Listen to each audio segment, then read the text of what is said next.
Esse podcast faz parte do site Fambonanet. Acesse fambonanet.com.br.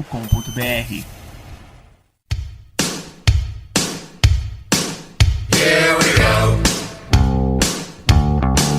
Here we go. Here we go.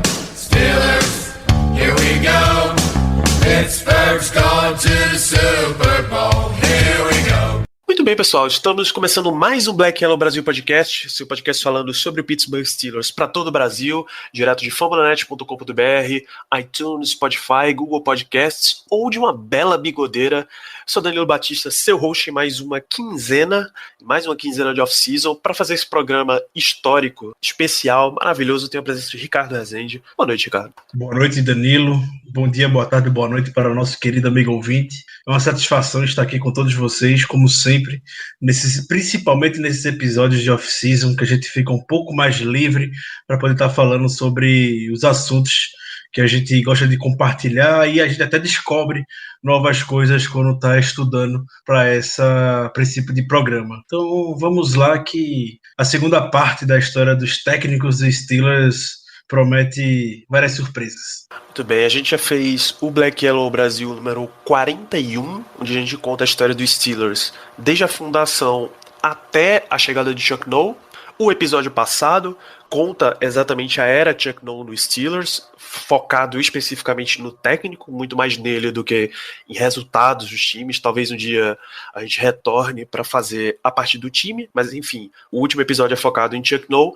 Esse episódio de hoje é focado no segundo treinador dessa era moderna do Steelers, podemos dizer, Bill Cowher, e o episódio que vem, claro, vamos falar de Mike Tomlin, mesmo que a era dele ainda não tenha acabado. Então, o protagonista do episódio de hoje é William Laird Cowher, nascido em 8 de maio de 1957, em Crafton, Pensilvânia, que é basicamente Pittsburgh. Tá? É na região metropolitana de Pittsburgh, podemos dizer assim, ou seja, é um garoto local.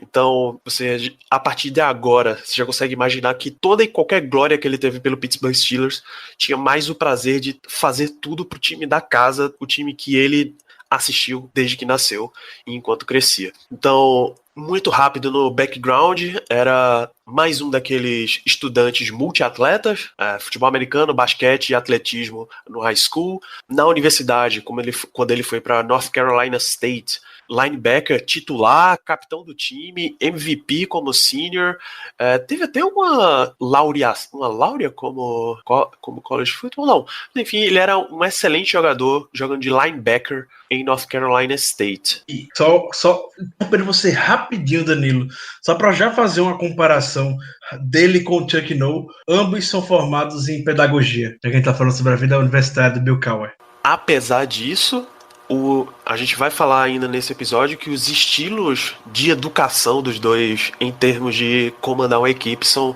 razoavelmente diferentes, mas sim, ambos tiveram a mesma formação acadêmica. Sim, totalmente diferentes. Pode prosseguir. Para termos de NFL, Bill Cowher começou a carreira dele como jogador, sendo linebacker / special teams, selecionado pelo Eagles, contratado pelo Eagles em 79, mas logo passou para o Cleveland Browns.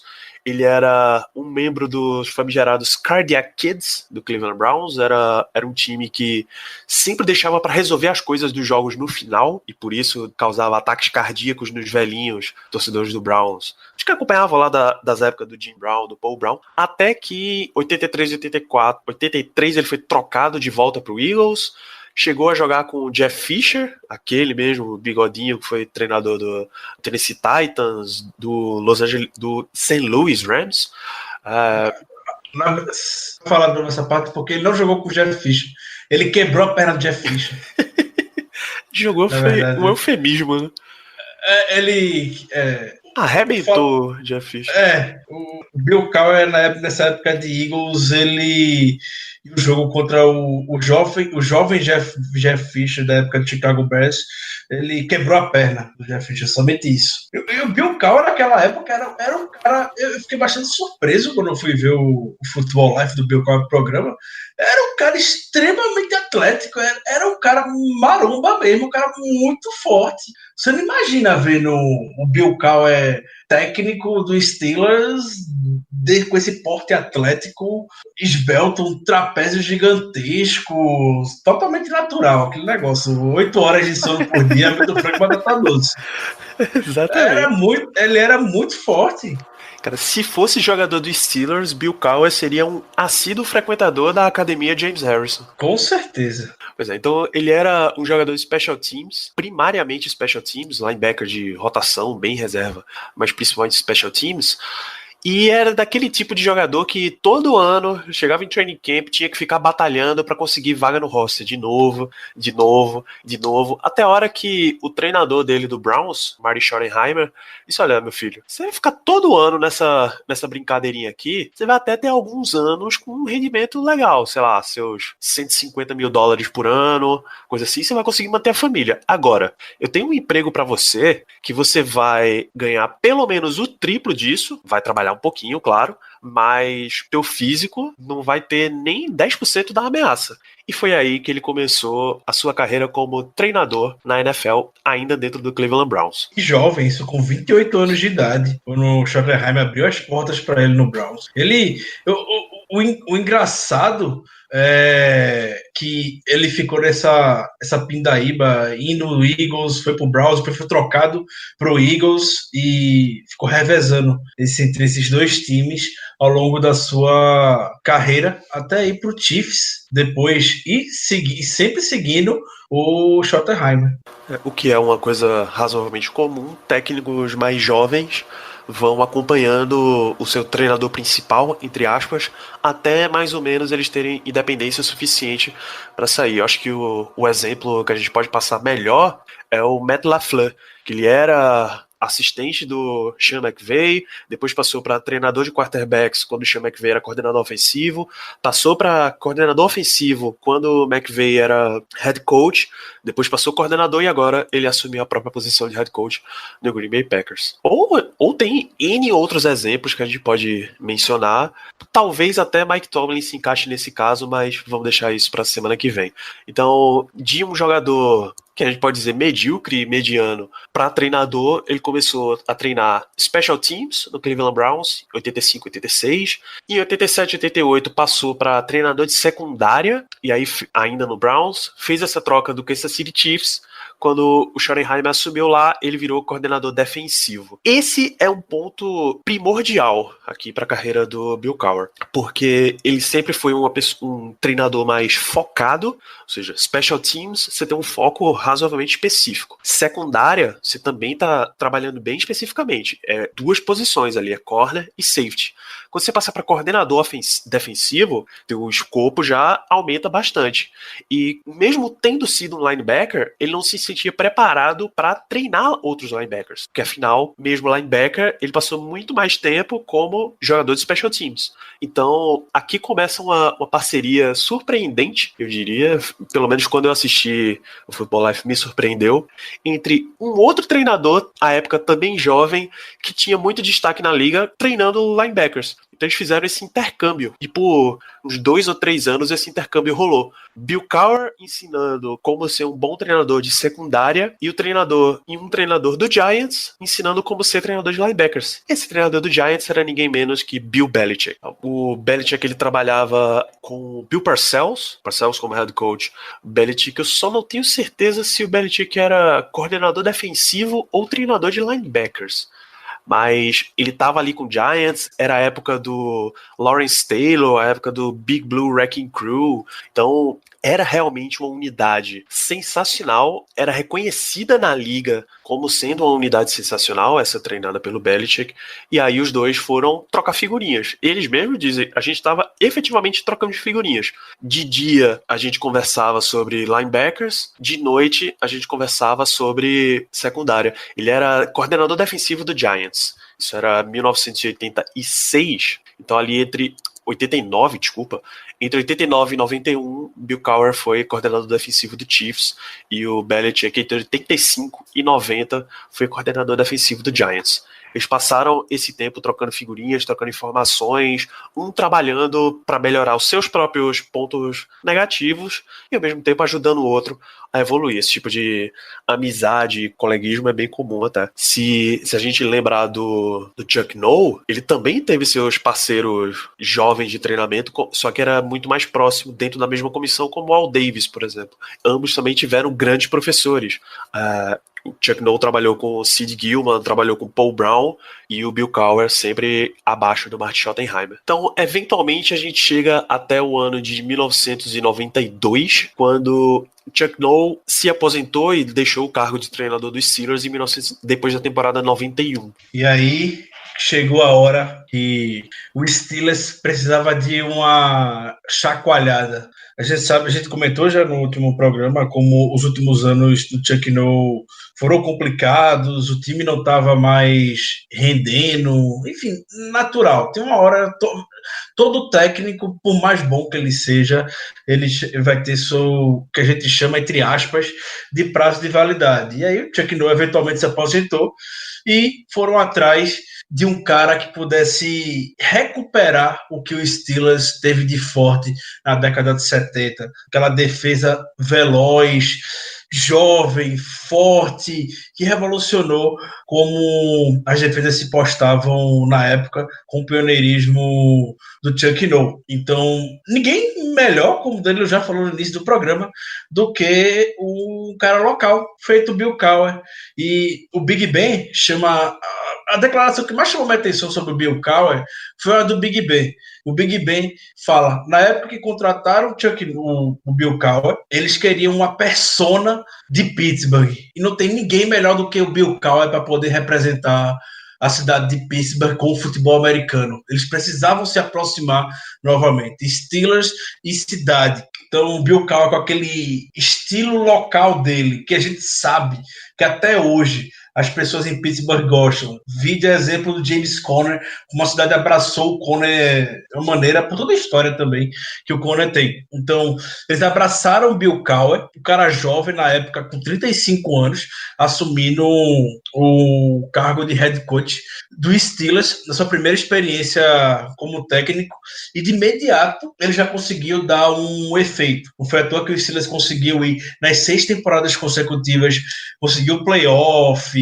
No ano que o Bill Cowher assumiu como técnico do Steelers, ele já conseguiu levar o time para pós-temporada, isso porque vieram do último ano do Chuck Noll, um ano de 7-9, ele conseguiu recuperar a defesa, então o Leonard Floyd, o Jerry O, o Kevin Green, o jogo terrestre também voltou a ser uma força na equipe com Barry Foster, então o Barry Hogue, ele conseguiu reproduzir o que o Chuck Noll queria e era o que o pessoal em Pittsburgh estava esperando por parte do Bill Cowher. E sim, e para você ver como no primeiro jogo já foi o suficiente para a torcida do Steelers e os jogadores principalmente abraçarem o Bill Cowher, porque do mesmo jeito quando o Mike Tomlin começou lá em 2007, quando o Chuck Noll começou em 69, o Bill Cowher quando começou em 92, ele era uma criança, ele tinha a idade dos jogadores, basicamente era do mesmo jeito, eram técnicos jovens, é a fórmula que o Steelers usa. Então, era um técnico jovem no meio de jogadores e ele precisava de alguma coisa para ganhar a confiança deles, para fazer com que ele se sentisse respeitado entre aqueles caras que ele estava jogando há poucos anos atrás, basicamente, estava no meio deles. Então, no primeiro jogo, contra o Houston Oilers, o Steelers era um pleno azarão, estava perdendo de 14-0, e aí o Bill Cowher simplesmente chega na sideline e fala, a gente vai para um fake punt agora. E todo mundo ficou meio assim, como assim vai para um fake punt agora? A gente tá perdendo 14-0, a gente vai, se errar, se der merda aqui, a gente vai deixar o time numa posição muito boa de campo, já é sacramentar a derrota. Ele, não, vamos botar um fake punt. E isso ele ficou falando a semana toda. E os jogadores pensavam que era a brincadeira dele. Ninguém levou isso a sério. E aí na hora do jogo, quando falaram que era um fake punt, Os jogadores, beleza, vamos lá. E deu super certo. E foi esse fake punt que levou o Steelers a virar esse jogo contra o Houston Oilers. Novamente, o Steelers era totalmente azarão nesse jogo. E aí foi quando os jogadores abraçaram o Bill Cowher. O Bill Cowher conseguiu ter o carisma de conquistar todo mundo. E aí ele conseguiu ter essa boa primeira temporada com 11-5. Pois é, era... Pittsburgh, se o amigo ouvinte não está habituado, é uma cidade de operário. É uma cidade de indústria, é uma cidade de fábrica. Então, ela é conhecida, o termo em inglês é blue collar, é aquele cara que chega no trabalho, bate o ponto, rala o dia inteiro no serviço, bate o ponto, vai pra casa. Esse é o tipo de visão que tem, o cara que trabalha duro. O Steelers do Chuck Noll era um blue collar team, era um time operário, era dedicado a trabalhar duro. Só que no final da era Chuck Noll, já estava meio perdido esse laço. Quando o Steelers traz o Bill Cowher, é exatamente para retomar esse estilo, essa conexão do estilo da cidade, do habitante de Pittsburgh, cidadão clássico, com o time, é que precisava ser retomado. Todos os candidatos que têm notícia, pelo menos dois, o Bill Cowher e Dave Wannstedt, era coordenador defensivo do Cowboys, eles tinham esse perfil defensivo, esse perfil de jogo duro, e foi isso que o Cowher conseguiu trazer de volta para os Steelers. Então, já começamos essa primeira temporada com 11-5. Em resumo, as 6 primeiras temporadas dele, eu acho que só o Paul Brown foi o outro que conseguiu essa marca. Correto, só o Paul Brown conseguiu ir nas 6 primeiras temporadas como técnico, na carreira como técnico, ir para os playoffs. Pois é, você pegou um treinador de 37 anos, 34, desculpa, e ele já conseguiu agrupar o time, herdando muita coisa, claro, do final da era Chuck Noll, mas conseguiu construir um time bastante bem sucedido. E aí o Steelers segue nessas disputas. 92, 11-5, perdeu pro Bills no divisional. 93, 9-7, perdeu pro Chiefs. 94, 12-4, ganhou do Browns, perdeu pro Chargers. Esse jogo contra o Chargers, você já comentou aqui em um podcast bem marcante.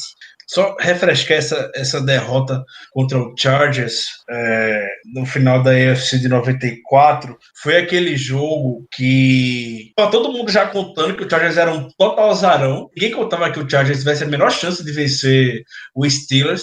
E antes do jogo começar, pediram uma autorização para gravarem o vídeo de Super Bowl já do Steelers, e o Bill Cowher falou, pode, tá tranquilo, a gente tá confiante, a gente vai vencer esse jogo. E isso despertou algo muito negativo, despertou, na verdade, algo muito positivo no Chargers para ter mais vontade de vencer o jogo, e foi o que aconteceu. O Steelers, nada deu certo para Pittsburgh nesse jogo, nessa final de conferência de 94 contra o Chargers, e a partir daquele foi o primeiro momento que a cidade já começou a olhar um pouco de lado para o Bill Cowher, justamente pelo comportamento que ele teve com esse oba-oba. Ele não soube lidar muito com o oba-oba por parte dos jogadores, com essa gravação já em clima de Super Bowl, basicamente. E só uma comparação, isso é o que muita gente fala hoje do Mike Tomlin, no passado bastante recente, 2 anos para cá, falando bastante dessa questão do Tomlin, que sempre olha muito para frente e não olha muito, se prepara para o presente. O Bill Cowher teve essa forte lição já em 94. Exato, quem tiver a fim de conferir, esse foi um jogo muito, muito bom.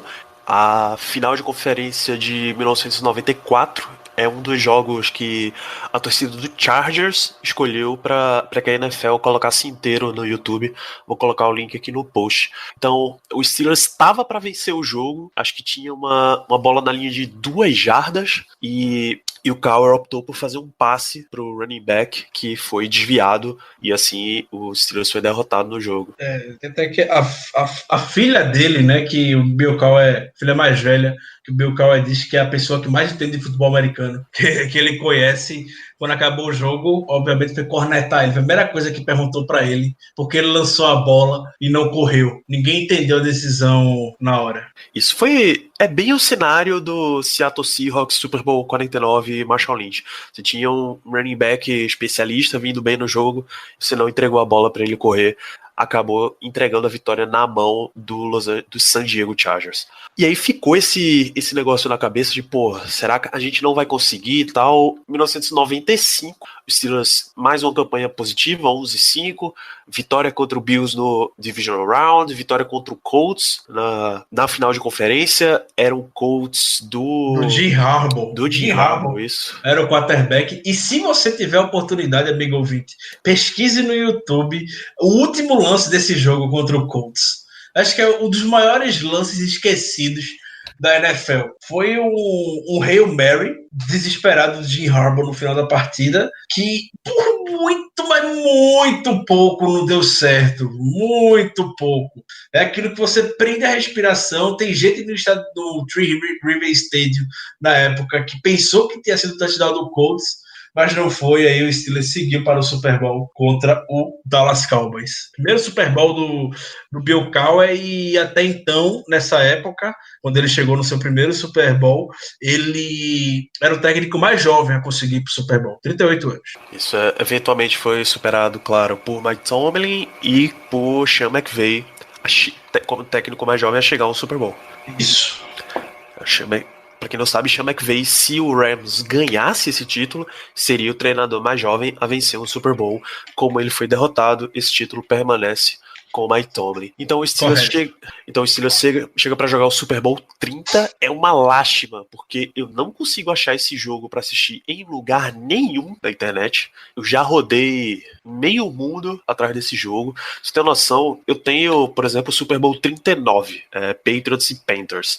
Eu já tive que juntar pedaços de site coreano que tinha lá o upload para conseguir o jogo inteiro. Esse 30 não aparece em lugar nenhum. Talvez seja muito difícil de achar, porque é Super Bowl Triplo X, que é a sigla associada com pornô na internet. Talvez as pessoas não consigam indexar muito bem no Google alguma coisa com essa sigla que não seja pornô. Faz total sentido. Talvez o Google não me ajude, mas enfim, eu não consigo achar nada pra assistir desse jogo, o jogo inteiro, claro. Se você quiser highlights, é muito fácil de achar. Então o Steelers foi jogar contra o Dallas Cowboys. Já era o Dallas Cowboys da tríade já, Troy Aikman, Emmitt Smith, Michael Irvin, tinha Deion Sanders, tinha Charles Haley. Era um Dallas Cowboys recheado, que acabou vencendo a partida 27-17, o Cowboys de Barry Switzer. Isso, e foi mais outro golpe duro na carreira do Bill Cowher. Lembrando, por mais que o Bill Cowher tenha esse estilo bastante durão, aquele queixo dele sempre para fora, o pessoal imita ele falando muito fácil, porque é bastante peculiar o jeito do Bill Cowher, ficou bem marcado na NFL, mas o Cowher, ele era uma pessoa, um ser humano muito sensível. Então, como o Danilo falou, ele no início da carreira ficava se perguntando se ele realmente dava para ser técnico, e quando ele viu que estava dando certo, ele teve o primeiro baque que foi essa derrota pro Chargers, e ele, não, ano que vem a gente vai chegar de novo, e chegaram na final contra o Colts, venceram a final de conferência contra o Colts, e chegaram no Super Bowl, e ele imaginou, agora é minha vez, agora a gente chegou, agora a gente vai conseguir, e aí ele perdeu de novo. Eu tô que tem uma cena bastante marcante no final do jogo, quando o Bill Cowher vai receber a filha e a esposa, que a filha dá um abraço nele, e é bem marcante essa frase do Bill Cowher, que ele fala que alguns dias a gente ganha, outros dias a gente perde, e a filha dele fala a frase que até hoje, quando se conta, ela ganhando ou perdendo, você será sempre meu herói. Ele desaba em lágrimas, enfim, é uma cena bastante famosa e que a gente vai comentar daqui a pouco, quando ela foi felizmente repetida de forma bastante positiva. Muito bem. Aquela época, se você pegar para a história inteira dos Steelers, não tem jogadores que sejam os grandes da franquia, né? Talvez Rod Woodson, um pouquinho do Dermot Dawson e o Kevin Green. Kevin Green, é verdade. Kevin Green era um líder da defesa, e o Jerry O, de certa forma, né? Foi, entre aspas, o Cordell Stewart, que era folclórico, né? Por isso era... Já tem até a lista de quarterbacks aqui, pode dizer, Tiago. E isso, enquanto o Danilo puxa, faz com que o Bill Cowher seja é um técnico espetacular. O Bill Cowher, ele, nos 15 anos que foi técnico do Steelers, o Bill Cowher teve 161 vitórias. Ele foi o técnico com mais vitórias, o Steelers foi o técnico que mais venceu enquanto o Bill Cowher era técnico de Pittsburgh. O mais impressionante é justamente isso que o Danilo falou. O Bill Cowher ele não teve nenhum franchise quarterback feito o Tomlin tem com o Big Ben, Exato. feito o No teve com o Terry Bradshaw. Essa fase dos Steelers tinham bons jogadores, mas aquela peça principal, não. O quarterback ele não tinha. E isso faz com que esse feito do Cowher seja realmente muito grande. Infelizmente, o que mancha a carreira, mancha assim, entre aspas, a carreira do Cowher, foi que ele perdeu 4 jogos de final de conferência jogando em casa. É muito difícil. É difícil isso não ficar marcado, infelizmente. Então, muita gente olha de lado, não dá talvez o devido valor ao Cowher por conta dessas derrotas. E contra a derrota no Super Bowl, enfim, né? O stand do Steelers é muito alto. A cidade sempre vai querer ver o máximo do time. Então, chegar na final de conferência, não adianta, isso fica marcado, mas perdeu, essa marca acaba se tornando uma mancha, infelizmente. É isso. Em 92, ele herdou Neil O'Donnell, ainda da era Chuck Noll. Foi até 95 com ele. Em 96, Mike Tomczak. Foi o único ano dele como titular dos Steelers. Cordell Stewart entra em 97 até 2001. Tommy Maddox, 2002, 2003. E aí ele se machuca em 2004 para entrar Ben Roethlisberger. E aí temos até hoje. Então, Mike Tomlin herdou o Ben e segue até hoje com ele. O Bill Cowher não teve essa mesma sorte. E aqui. Então, depois desse Super Bowl 30, a gente volta ainda com boas temporadas dos Steelers. 96, uma campanha 10-6, derrotado em New England para o Patriots. 97, 11-5, derrotado em casa para o Broncos, final de conferência. Dá um período... Broncos de John Elway. Broncos de John Elway. Aliás, para completar esse lance de quarterback, se Chuck Noll tivesse draftado Dan Marino aqui eu quero dizer, em 1983, ainda teríamos Dan Marino como quarterback dos Steelers até, acho que, 2000. 98, 2000. Até o finalzinho do milênio passado, ainda seria Dan Marino quarterback. E aí, meu amigo, ia empilhar título atrás de título. Não, ia ser muito difícil segurar. Inclusive, deixa a recomendação, a gente gravou recentemente o Fambonanet especial Dan Marino. Claro que a gente contou essa história dele não ser draftado pelo Pittsburgh. E tem mais um que é a maldição dos quarterbacks de Pittsburgh que nunca vão parar no Steelers e sempre são bem sucedidos na liga. Enfim, 98, 99 e 2000 são 3 anos sem playoffs, 7-9, 6-10, 9-7. Voltando em 2001, uma campanha 13-3 e perdendo o final de conferência em casa para o Patriots. 2002... E aí começa o embate dos amigos, Bill Cowher e Bill Belichick. Foi uma rivalidade, a gente pensa que é só o Tomlin que é freguês do Bill Belichick e o Bill Cowher, coitado. Vale salientar que aqui é onde começa a era Tom Brady, né? Exatamente de 2001. Então, uma semana antes, ele tinha tido o nascimento lá no famigerado jogo da Tuck Rule, e aqui é onde começa o bicho efetivamente a pegar. Então, 2002, temporada 10-5, vencendo o Browns no Wild Card, perdendo pro Titans, acho que já é o Titans do Jeff Fisher nessa temporada. 2003 sem playoffs, 2004 vencendo o Jets e perdendo pro Patriots de novo. Chegamos em 2005. Essa já é a 14ª temporada do Bill Cowher, já é um ponto que ele tá pensando, olha, todos esses anos, 13 anos aqui, sempre chegando e sempre parando antes, eu acho que não é pra ser. Eu tô sempre dando a minha alma por esse time, colocando tudo que eu tenho e não tá rolando. Talvez mais 1 ou 2 anos aí eu vou efetivamente parar, porque não dá. Se esse ano for ruim, não dá, vou encerrar a carreira por aqui. Já não me considero um perdedor, mas a gente pode encerrar por aqui. Bom, foi uma temporada 11-5, já era...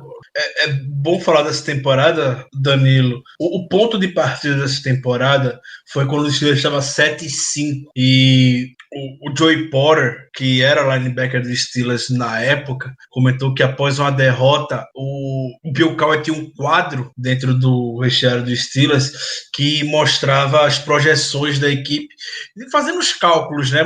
Compartilhando com o time os cálculos, basicamente, a tabela que tem que ser feita para eles irem para os playoffs e assim por diante. E aí foi a primeira vez que o Bill Cowher chegou nesse quadro e desmanchou ele. E só disse, se a gente perder mais um jogo, a gente já tá fudido, a gente não vai chegar em canto nenhum mais. Então a gente não pode perder. E aí teve o jogo seguinte, foi o famigerado Steelers e Bears, da imagem talvez mais famosa da carreira do Jeremy Betts, quebrando o tackle em cima do Brian Urlacher e entrando na end zone para anotar o touchdown. Se você botar Jeremy Betts, o Urlacher vai aparecer essa imagem que é bastante famosa. É curioso, porque quase todo treinador bem sucedido, você vê ele falando em estamos sempre focados no próximo jogo. É o padrão Bill Belichick. We are on to Cincinnati. Eu tô preocupado com um jogo. Eu quero ganhar o próximo jogo. Só quero ver o próximo jogo. São 16 finais, 18, 21 finais que a gente disputa, que consiste em um jogo só. É a primeira vez que eu vejo, sem sacanagem, um técnico de alto nível, em qualquer modalidade que seja, colocar para os atletas uma preocupação com o todo. Geralmente você vê o treinador trabalhando um por um. Esse tinha uma tabelinha da temporada inteira. É bem curioso. Enfim, estamos em 2005 e aí o Steelers classifica com 11-5. De 7-5, o Steelers ganhou todos os jogos que restavam, todos os 4 jogos que restavam, e conseguiu a segunda vaga na AFC North. Em Cincinnati, foi jogar o Wild Card, vitória 31-17. Em Indianápolis, foi jogar Divisional Round 21-18. Esse aqui é aquele jogo o jogo do fumble famigerado, exatamente, né? Exatamente. O Colts do Peyton Manning voando, quebrando recorde na temporada. Steelers completamente azarão, ninguém apostava que o Steelers ia conseguir vencer. Era o Colts que liderou Peyton Manning, Dallas Clark, Marvin Harrison, Reggie Wayne, essa galera toda no seu auge, e o Steelers liderado pelo porra louca do Big Ben e um veterano lá, o Jeremy Betts. Exato. O Polamalu tava no segundo ano dele, tava no segundo ano do Polamalu. Ben tava no segundo ano, né? Não, tava no terceiro ano do Polamalu. Isso. Isso. Tava no terceiro ano do Polamalu. Hit Miller era rookie. E o Steelers chegou em Indianápolis e venceu o jogo. Mas tinha que ter uma emoção no final, senão não é Steelers, né? O time só precisava ajoelhar. O Bill Cowher deu a bola pro Jeremy Betts correr. O Betts foi correr, sofreu um fumble. O Colts recuperou a bola, foi correndo, e aí surgiu o mago do Big Ben, fez um tackle, uma das grandes jogadas da carreira do Big Ben, que era o campo livre, não tinha ninguém, basicamente, jogador do Colts e a endzone. O Big Ben surgiu e pegou pelo pé, conseguiu fazer o tackle, o Peyton Manning ainda conseguiu conduzir uma breve campanha, que tinha pouco tempo no relógio, e aí o kicker do Colts, que é um nome bastante complicado de se falar, é o Mike Vanderjagt, alguma coisa assim, ele não tinha perdido nenhum chute no Lucas Oil ainda. Não tinha perdido nenhum chute no Lucas Oil na temporada. Foi perder o chute que levaria o jogo para prorrogação. O Steelers venceu. E no final do jogo, o Peyton Manning deu uma entrevista bastante pistola, criticando o kicker dele. Até porque, acho que esse tópico vale mencionar, o kicker Mike Vanderjagt tinha criticado o Peyton Manning. Era coisa do tipo, se a gente tivesse um cara mais vencedor no comando do time, a gente não estaria nessa situação. Logo na última temporada, 2004, que eles tinham perdido um jogo também. Acho que pro Patriots. Aí chega nesse jogo, toma essa, aí, meu amigo, você tem que ficar caladinho e aceitar, porque realmente você cagou o rolê inteiro. Então o Steelers vence esse Divisional Round, ganha uma dimensão extra, ganha muita moral, porque era efetivamente uma máquina, esse Colts do Manning. Posso dizer que deu sorte de não ter o New England Patriots à frente, porque, em geral, é assim que funcionam os playoffs da AFC, nessa era Brady Manning, ou você passava por um, ou você passava pelo outro, ou você tinha que passar pelos dois. Deixa eu achar aqui como ficaram essas coisas. O Steelers você pegar o Broncos, que também não difere muito do que a gente vê ao longo da história da AFC, não. Isso, o Broncos de Jake Plummer. Grande Jake Plummer. passou pelo Patriots 27-13 em Mile High. Muito bonito, muito bonito. E esse jogo Steelers e Broncos foi o jogo mais fácil dos playoffs. Isso, uma vitória em Denver pro Steelers, 34-17, o que deu a vaga pro Super Bowl 40. Quem era favorito pro Super Bowl 40? Era o Seahawks do... Era o Seahawks, tinha o Joe Alexander. O Joe Alexander tinha quebrado o recorde. Alexander. Ele tinha quebrado o recorde de touchdowns na temporada, foi MVP, era liderado pelo Matt Hasselbeck, tinha o... Rapaz, Mike Holmgren. Lofatatupo. Lofatatupo era grande Lofatatupo. Middle linebacker. Mike Holmgren, o cover do Andy Reid. Grande treinador Mike Holmgren, inclusive. Botou o Packers de volta no mapa, botou o Seahawks no mapa, cara, sensacional. E aí, esse Seattle Seahawks é que chega uma campanha 13-3 para fazer o Super Bowl 40 com os Steelers em Detroit, Michigan. E aí, finalmente, temos um Pittsburgh Steelers campeão, um jogo 21-10, com o Hines Ward como Super Bowl MVP. Esse eu ainda não tive a oportunidade de assistir, mas tá inteirinho no YouTube. Esse tem umas chamadas meio controversas de arbitragem, né? É um dos Super Bowls mais feios que você vai ver. E tem polêmica de arbitragem até hoje, reclamam muito, mas a jogada na hora foi revista e mantiveram a chamada de campo, que foi um touchdown terrestre do Big Ben, que dizem que ele bateu o joelho antes de cair. Foi marcação de campo. É muito controverso. Então, no auge do meu clubismo, eu prefiro não opinar a respeito disso. Respeito a decisão da arbitragem com relação ao lance. O jogo foi chato, mas os lances chaves do jogo foram bons, foram legais. Então, teve o touchdown do Willie Parker de 75 jardas, que foi o pull do Alan Faneca, que é espetacular essa jogada. Um fast Willie correndo para 75 jardas. Teve o touchdown do Antoine Randall lançando o passe para o Hines Ward. É verdade. Na época, o ataque era comandado pelo Ken Wizard, que é o coordenador ofensivo do Chargers atualmente. Era o Ken Wizard que chamou essa jogada e o Randall foi o primeiro jogador, eu acredito que até hoje seja o único jogador que não é quarterback a lançar. Não, como é que eu podia esquecer, né? Do Philly Special. É verdade. Como é que eu poderia esquecer? Não, eu ia falar que ele foi o primeiro, o jogador, não sei se quarterback, a lançar um passe para touchdown. E também teve um lance espetacular do Hines Ward, ele não foi MVP em vão, de um passe longo do Big Ben. Esse jogo do Big Ben foi desastroso. Acho que foi o pior rating de um quarterback vencedor do Super Bowl, foi esse do Big Ben. Que loucura, rapaz. Eu até fui dar uma buscada, mas é meio irrelevante. Dá pra lembrar de cabeça o Randall e o...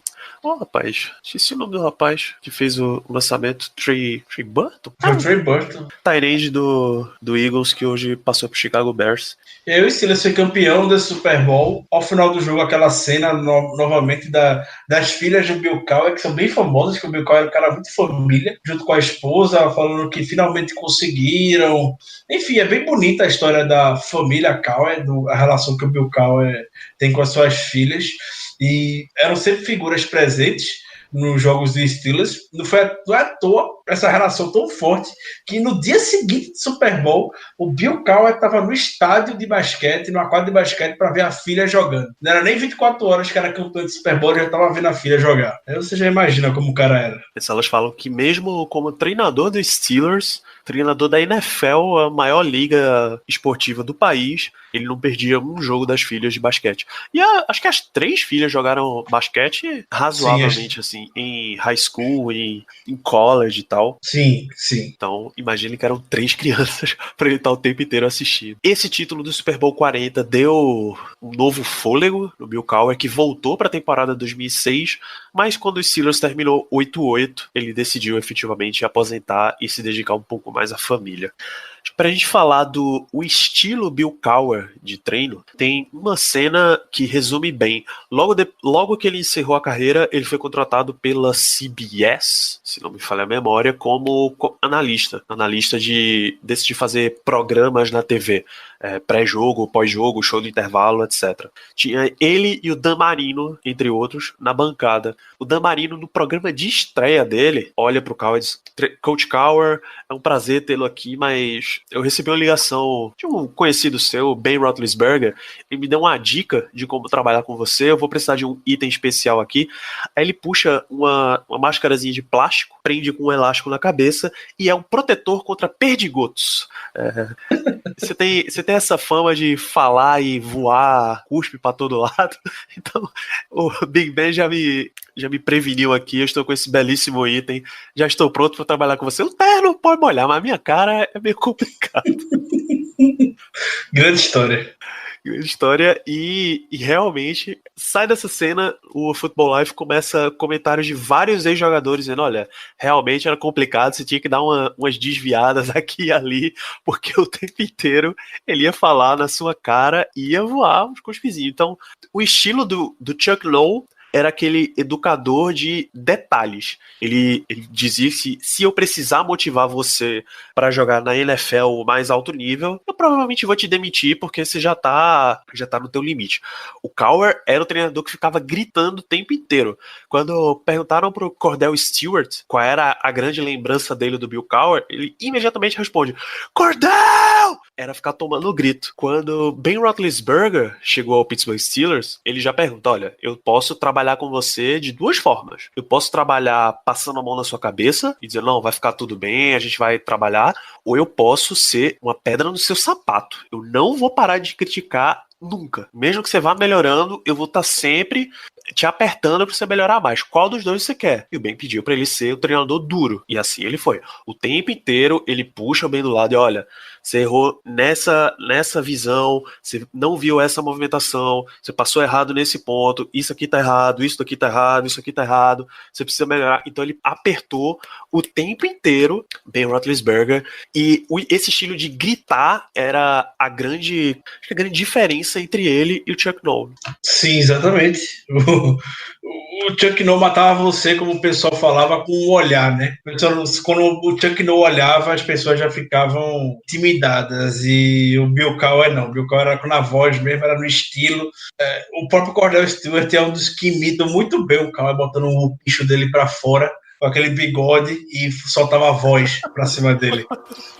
Então ele gritava o tempo inteiro, e acho que com isso, essa foi a principal ferramenta para ele conseguir trazer de volta o Steelers durão que estava faltando para a equipe nos anos finais do Chuck Noll, né? Correto, perfeito. Então foram 15 anos no comando da franquia, depois dos 23 do Chuck Noll, mais 15 de Bill Cowher. Podemos dizer que ele aposentou cedo para o que a gente vê hoje de treinador.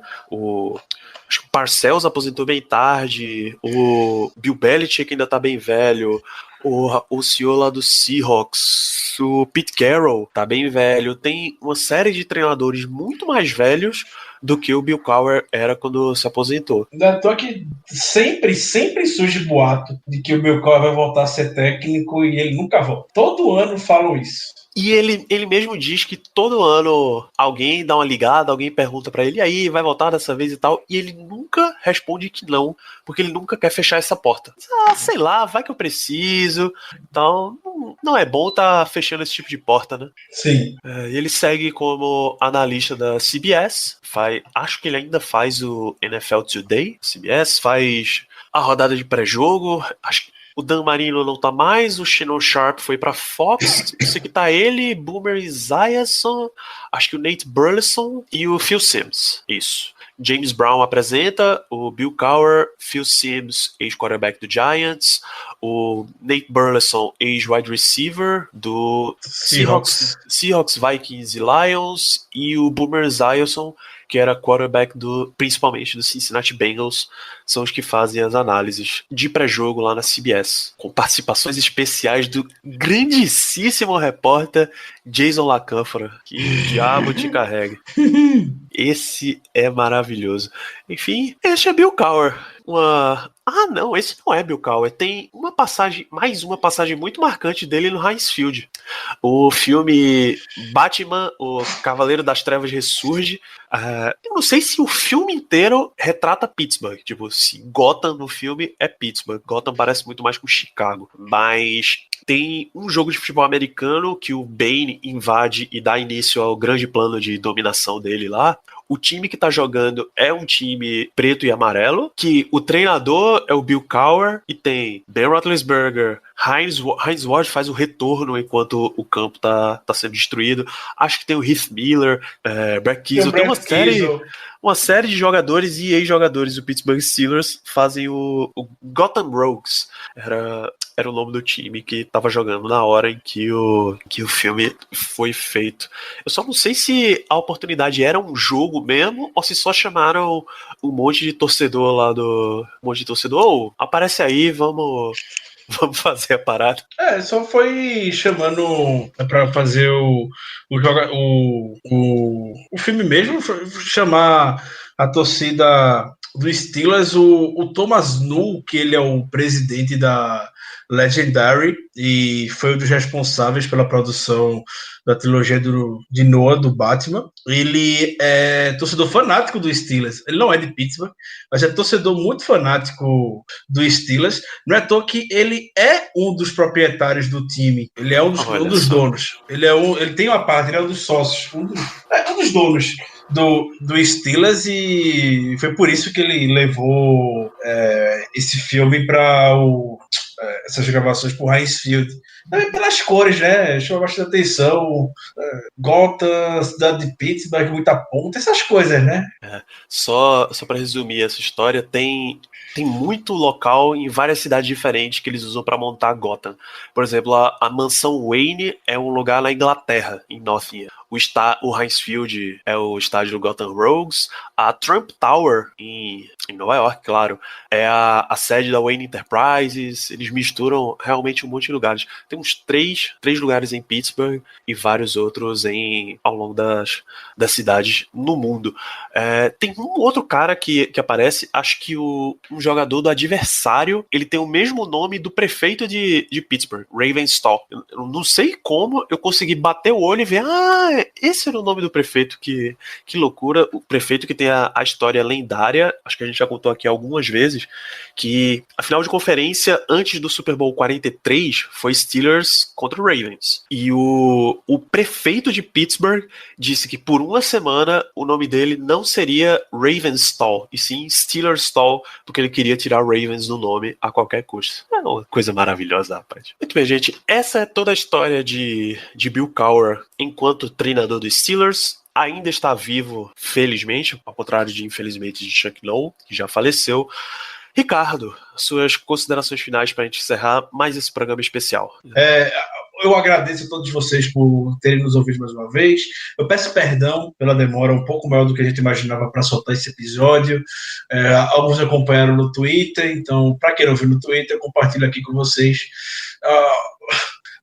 De uns 2 meses para cá, podemos dizer, a minha vida profissional, felizmente, deu uma guinada para melhor, e com isso o tempo ficou um pouco mais curto, o tempo ficou muito mais corrido, e por consequência também a gente não tem ficado muito no Twitter fazendo cobertura até do campeonato de cúspide dos jogadores, que geralmente é o que a gente faz nessa fase da temporada, mas por conta do tempo não tá dando realmente, por mais que eu queira, mas tá um pouco complicado, e ainda tenho o meu trabalho de conclusão de curso da minha pós-graduação, que também está ocupando um certo tempo, então você pode imaginar como deve estar a rotina. Então, sempre que tiver um tempinho, a gente vai estar por lá, e pode ter certeza que pro training camp vai ser daquele jeito que você já conhece, a pré-temporada do mesmo jeito. Isso aí a gente não abre mão. Só por enquanto, realmente, são coisas que não fará tanta falta mais para frente. As coisas estão acontecendo hoje, não que elas sejam menores, mas não dá para ser facilmente recuperada a cobertura do training camp. Então, vamos lá. Em breve a gente está de volta para falar sobre Mike Tomlin. Um grande abraço, meus amigos. Fora, para completar esse papo de demora do podcast, Recife tá acho que na última semana, vivendo um caos absoluto, porque, assim como o Brasil, não é uma cidade preparada para o evento chamado chuva. Tá chovendo sem parar há 3 dias, pelo menos, há 4 dias, pelo menos, e a cidade inteira está um caos. Isso dificulta as nossas relações e internet também. Então, novamente pedimos desculpas, mas estamos aqui com mais um podcast. Aproveita que você já está nos perdoando por todo esse problema. Siga-nos lá no Instagram e no Twitter, @BlackYellowBR, famonanet.com.br/BlackYellowBrasil, para continuar acompanhando o nosso conteúdo dos Steelers. Segue lá o podcast no Spotify, mesmo que você não ouça por lá, ajuda isso a subir nos rankings o Black Yellow Brasil Podcast, da mesma forma que as suas 5 estrelinhas lá no iTunes e um review sincero e amigo para que mais e mais pessoas possam conhecer. A gente volta provavelmente em 15 dias falando de Mike Tomlin, se nada excepcional acontecer até lá. Um grande abraço a todos vocês e até a próxima. Yeah, you know what it is.